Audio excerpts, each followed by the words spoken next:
Hi, I'm Rhonda Buss. For those of you who follow the blog or have watched a video from time to time, you haven't seen me for a while, so it's good to be back. A few months ago, a friend of mine was telling me that she would really like to know about the books that I read, and she felt that it would be a nice addition to the blog. And I said, I don't know. I don't know if anybody really wants to know about the books that I read. And she said, well, I do, and I count. So I think there are others that would like to know more about the books that you read as well. So I decided, well, all right, I'll give it a go. A few years ago, one of my former exchange students was visiting from Italy, and he told me that he had started listening to audiobooks because he has a rather long commute to work, and to make the time a little more productive, he started listening to audiobooks, and he was telling me how much he loved them, and he thought that I would as well. And I thought, I don't know, but then my husband and I were going on a road trip, and so I decided, well, yeah, I'll give it a try. So I checked out The Diary of Anne Frank. For whatever reason, I don't know, I just had never had it as an assignment in school, and so I'd never read it, but I wanted to. So we listened to the book on our trip, and we both enjoyed it. It was interesting because as we were listening to the book, the war, I knew the war was getting closer and closer to the end, and they were still alive, and so I started to think maybe, because at that point I'd fallen in love with her, and I kept thinking maybe history is wrong, maybe everything I've heard is wrong, maybe she really does make it. And then of course they do sadly lose their lives, but it was so wonderful, and so I decided to give another book a try on another road trip, and that was To Kill a Mockingbird. And that was so good. The actress Sissy Spacek, she was the one who read the book, and she did such a beautiful job. And with that, I was hooked. So the three books that I'm going to share with you today, I listened to all of them as audiobooks, and they were just great. For those of us who sew, especially, there's so much of our time where we watch television, or we don't really watch, but we listen to the television, or we listen to music, and why not fill that time with something even more productive, like a wonderful book? And so that's something that I've adopted that you might like to do as well. So the first two of the three books that I'm going to share with you were both written by the same author. Her name is Kathleen Grissom, and I had not heard of the books. I didn't know about her, but one day I received an email from her, a very sweet email, and being the curious person that I am, I decided to check her out and see who she was, and then I discovered her books, and I'm so glad, so glad that I did, because they were just, like I said, they were just really wonderful. So her first book was entitled The Kitchen House, and it is set in Virginia on a plantation, so in the late 1700s into the early 1800s, and the primary character in the book is a little girl. Her name is Lavinia, and she and her parents were coming to America from Ireland. Her parents both died on the trip to America, and so to pay for their passage, the captain, who also owned the plantation where she ended up, he took her basically as an indentured servant. So the kitchen house, it was actually, a part of the plantation, but it was a separate building. Now, just having grown up in the South, I've visited and I've had friends who lived on former plantations, and sometimes the kitchen was much closer or attached to the house, but in this situation, the kitchen was actually away from the house, and it was designed to be that way so that in the event that it caught on fire, it wouldn't burn down the house. So, with it being so far away from the home itself had did not have the kitchen. And, in our modern day lives, we think of the kitchen as being the heart of the home. And in this instance, it still is. And that was one of the things that I picked up on, is that although it wasn't, it was important to the owners of the plantation, because of course it was how their food was cooked and chores were done, but it wasn't a place that they really frequented. So, but it was the people who were there. They had the heart. And so Lavinia was put in with the slaves who were in the kitchen house, and they raised her. They adopted her as their own, and she adopted them likewise. And the story goes on into her adulthood. And so it gives a really interesting look into the life of slaves, how they went about their daily lives, how they did their best to survive, and then here's the added story of Lavinia. And so it's just really a great story. It's a long book. It's 13 hours for the audio version. It's 13 hours, but well worth it. And one of the things that I have found is that it doesn't really take it. 13 hours seems like a long time if you were to sit and just do it all at one time, but you get in the car, you throw a CD in, you're traveling for a half hour, and little by little, it goes very, very quickly. Kathleen is a wonderful, wonderful storyteller, and one of the things that was interesting to me is that when I thought I had the story or the next thing figured out, I didn't, and it would be totally different. And I know at one point I whispered to myself, well, I didn't see that coming. And then toward the end of the book, I had told my husband, I said, I'm just not so happy. It's not ending the way I wanted it to. I don't think it's going to be a very happy ending. While there is tragedy near the end, there is triumph as well. And so it did end quite well, I can tell you that. I'm not really spoiling the story by telling you that, but yeah, so I think that I was looking for a little bit of a fairy tale ending, and it wasn't quite the fairy tale which, of course, life is not a fairy tale either. So, but great, captivating, will hold your attention. And then her second book, Glory Over Everything, it's actually a continuation of the first book. Lavinia, who is, like I said, the primary character in the first book, she's only mentioned a few times in the second book. This book, the primary character, his name is Jamie Pike, and he was the son of the master of the plantation, and also one of the slaves who was half black and half white.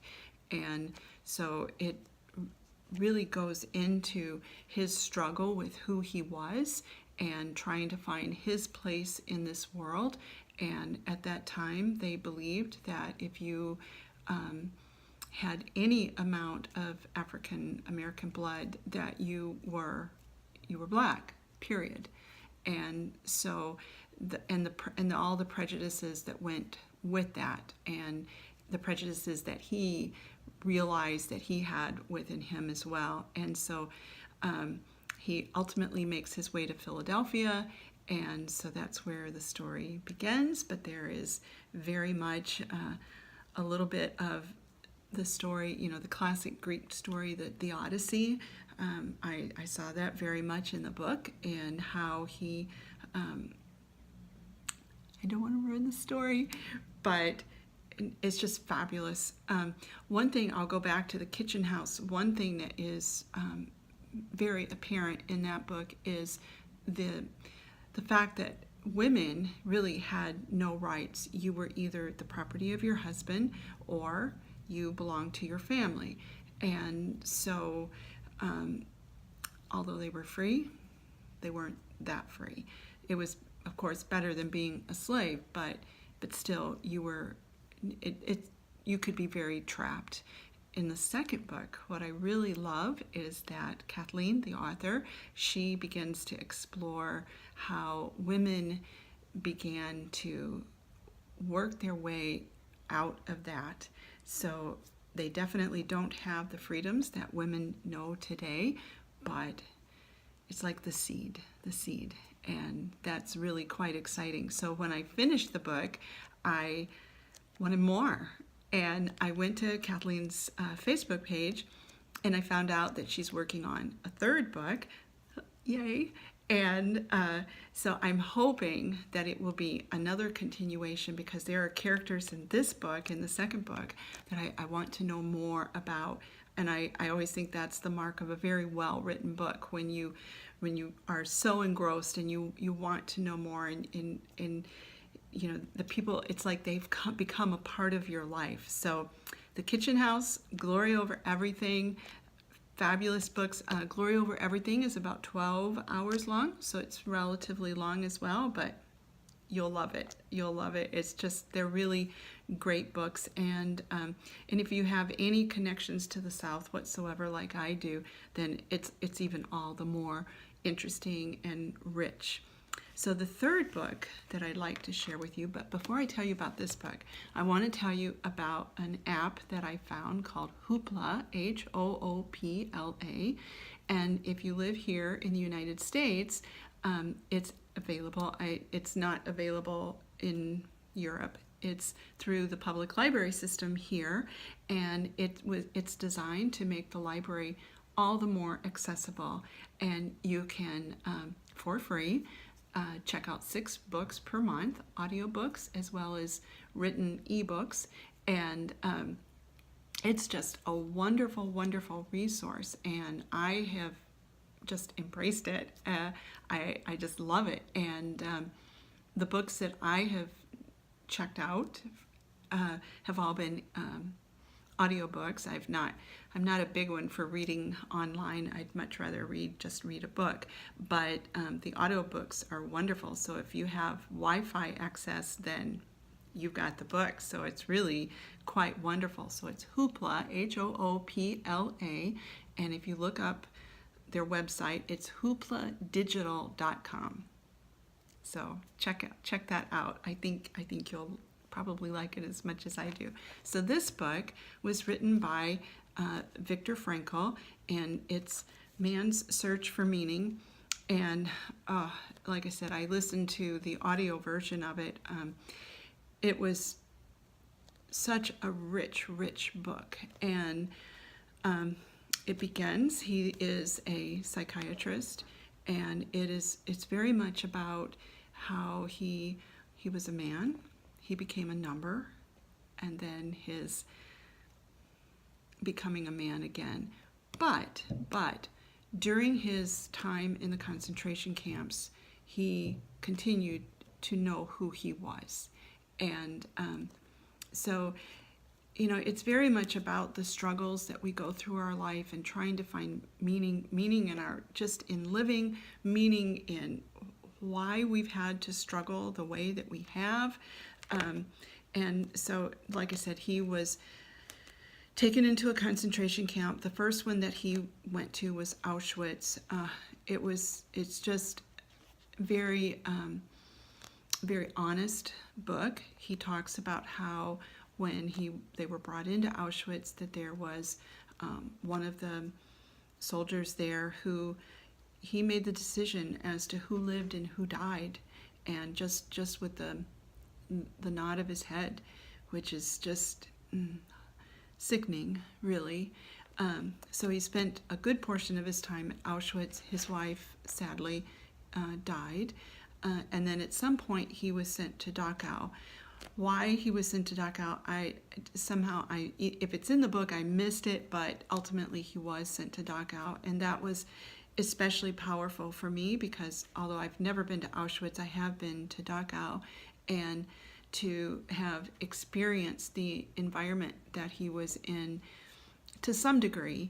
Of course, I could never truly understand what it was like for them, but to have been there and to have seen it and to know that I walked the same ground that he walked was very, very powerful to me. So, like I said, the first part of the book is pretty much about his time of being in the concentration camp. The second portion of the book is about therapy that he came up with, and it really stemmed from his time in the concentration camps, and it's called logotherapy. It's a little bit deep, not a lot.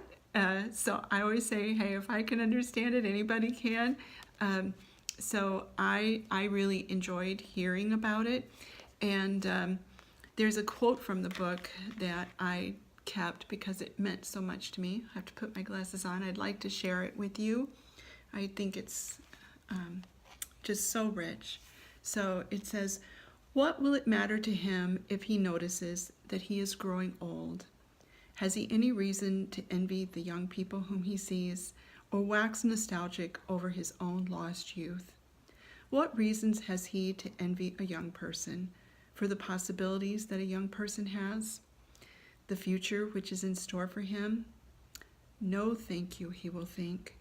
Instead of possibilities, I have realities in my past, not only the reality of work done and love loved, but of sufferings bravely suffered. These sufferings are even the things of which I am most proud, though these are things which cannot inspire envy." As I read that, I thought of course, my own life and the times in my life where I've struggled. And yes, the difficult times of our lives are not a period of time that anyone would want to have happen to them. No one would want to be a slave. No one would want to be in a concentration camp. And of course, the list of what can happen is endless. And when we see another's life, we think, oh, I'm so grateful that didn't happen to me. But sometimes I think when we look at it that way, while it's good to be grateful, don't downplay the things that have happened to you, but don't let it hold you back. See it as the thing that propels you forward, that it's because of that of who you are, and to find pride in the fact that you've endured and you've overcome. So Viktor Frankl's A Man's Search for Meaning, I highly recommend it.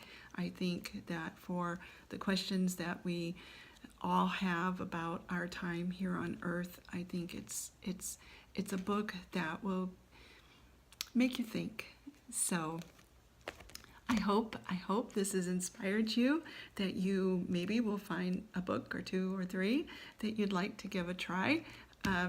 If you do read one, come back and leave a message and let me know what you thought. And for those of you in the United States, look into Hoopla. I think you'll love it. And until next time, thank you for sharing a little of your time with me.